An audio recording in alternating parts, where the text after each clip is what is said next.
পৃথিবীর সপ্তম আশ্চর্যের কথা ভাবলে প্রথমেই আসে মিশরের পিরামিডের নাম। প্রায় ৪,৫০০ বছর আগে নির্মাণ করা এই বিস্ময়কর স্থাপনার কাঠামো এবং নির্মাণ শৈলীর রহস্য নিয়ে আগ্রহের কমতি নেই।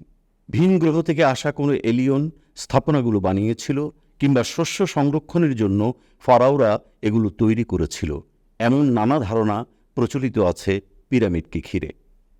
পিরামিড মূলত সমাধিক্ষেত্র। প্রাচীন মিশরের শাসনকর্তা ফারাওদের মৃত্যুর পর তাদের সমাহিত করা হতো এই বিশাল সমাধিক্ষেত্রে। প্রায় কয়েক দশক ধরে হাজার হাজার শ্রমিকদের দিয়ে এটি নির্মাণ করা হয়েছিল।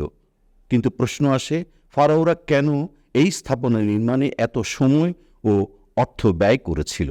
মূলত প্রাচীন মিশরীয় সমাজে পরকালের ধারণা প্রচলিত ছিল। এই বিশ্বাসকে কেন্দ্র করেই এই বিরাট আকারের সমাধিক্ষেত্র নির্মাণ করা হয়। ন্যাশনাল জিওগ্রাফিকে প্রকাশিত এক প্রবন্ধের তথ্য মতে, মিশরীয়রা বিশ্বাস করত যতদিন ফারাওদের দেহ রক্ষা করা যাবে ততদিন তারা স্বর্গে বাস করবে। তবে তার জন্য পৃথিবী থেকে পরকালে যাওয়ার সময় আত্মার নির্বিঘ্ন যাত্রা নিশ্চিত করা জরুরি ছিল। এই আত্মাকে তারা ডাকত কা বলে। এই কা বেঁচে থাকার জন্য প্রসাদ আকারে খাবার, বিশ্রামের জন্য বিছানাসহ কিছু ব্যবস্থার দরকার ছিল বলে তারা মনে করত। আর সে কারণেই প্রয়োজন পড়ে পিরামিডের। হার্ভার্ড ইউনিভার্সিটির মিশরবিদ পিটার ডার ম্যানুয়েলিয়ান বলেন, অনেকে আধুনিক অর্থে জায়গাটিকে কেবল একটি সমাধিক্ষেত্র মনে করেন, কিন্তু এটি তার চেয়েও অনেক বেশি কিছু। এই সুসজ্জিত সমাধিগুলোতে প্রাচীন মিশরীয়রা জীবনের প্রতিটি দিকের বিস্ময়কর উপস্থাপন রয়েছে। তাই এটি কেবল মিশরীয়রা কিভাবে মারা গিয়েছিল তাই নয়, বরং তারা কিভাবে বেঁচে ছিল সেটাও বলে।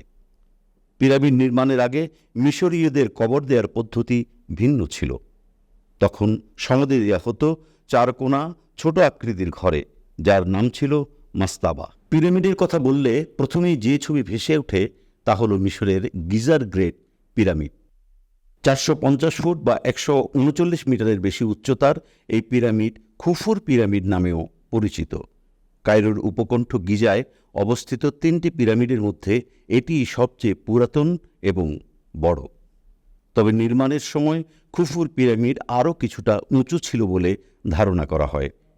প্রায় ৬০ টন ওজনের ৩০ থেকে ৪০ ফুট দৈর্ঘ্যের বিশাল আকৃতির ২০ লাখ পাথরখণ্ড দিয়ে নির্মিত এই পিরামিডটি ৩,০০০ বছরেরও বেশি সময় আগে তৈরি করা হয়েছিল। দেশটিতে ১০০রও বেশি পিরামিড অক্ষত থাকলেও এই পিরামিডটি সবচেয়ে জনপ্রিয়। বিশাল আকৃতির এই কাঠামোর মাত্র কয়েকটি কক্ষেই প্রবেশ করা যায়। এর মধ্যে উল্লেখযোগ্য হল ৪৭ মিটার দৈর্ঘ্য ও ৮ মিটার উঁচু গ্র্যান্ড গ্যালারি। ধারণা করা হয় খ্রিস্টপূর্ব ২৫০৯ থেকে ২৪৮৩ অব্দের মধ্যে ফারাও খুফুর শাসনামলে এটি নির্মাণ করা হয়েছিল। পিরামিড কারা বানিয়েছিল এই প্রশ্নে দীর্ঘ সময় ধরে প্রচলিত উত্তর ছিল দাস। ধারণা করা হতো বিভিন্ন জায়গা থেকে মানুষদের ধরে এনে নির্দয় ফারাওরা দাস বানিয়ে তাদের পিরামিড নির্মাণ করাতো। কিন্তু পিরামিডের দেয়ালে আঁকা ছবিগুলো থেকে ভিন্ন তথ্য উঠে এসেছে।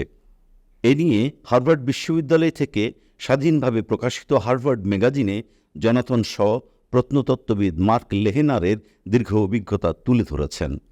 পিরামিড দাসরা বানিয়েছিল প্রচলিত এই ভুল ধারণার বিপরীতে যুক্তি তুলে ধরেছেন তিনি।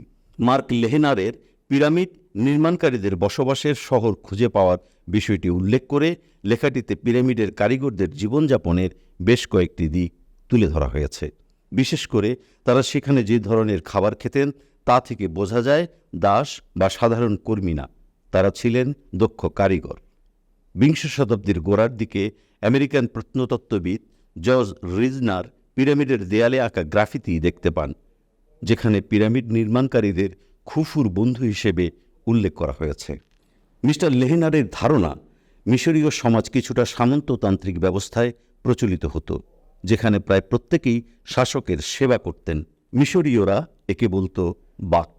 সামাজিক শ্রেণীবিন্যাসে তাদের উপরে থাকা লোকদেরকে কোনো না কোনোভাবে বাক দিতে হতো, কিন্তু এটা আসলে দাসত্ব হিসেবে বিবেচ্য হতো না, বলেন মিস্টার লেহেনার। পিরামিড নির্মাণের খরচ অনেক বেশি হয়ে যাওয়ায় ফারাওরা শেষ পর্যন্ত ওল্ড কিংডম বা প্রাচীন সাম্রাজ্যের শেষের দিকে পিরামিড নির্মাণ বন্ধ করে দেয়। এছাড়া বিরাট আকারের পিরামিডগুলোতে ধন সম্পদ পাওয়া যাবার কারণে মিশরীয়রা নিজেরাই এইসব লুট করে নিত। পরে পিরামিড তৈরির বদলে ভ্যালি অব কিংসের গোপন সমাধিক্ষেত্রে ফারাওদের সমাহিত করা হতো।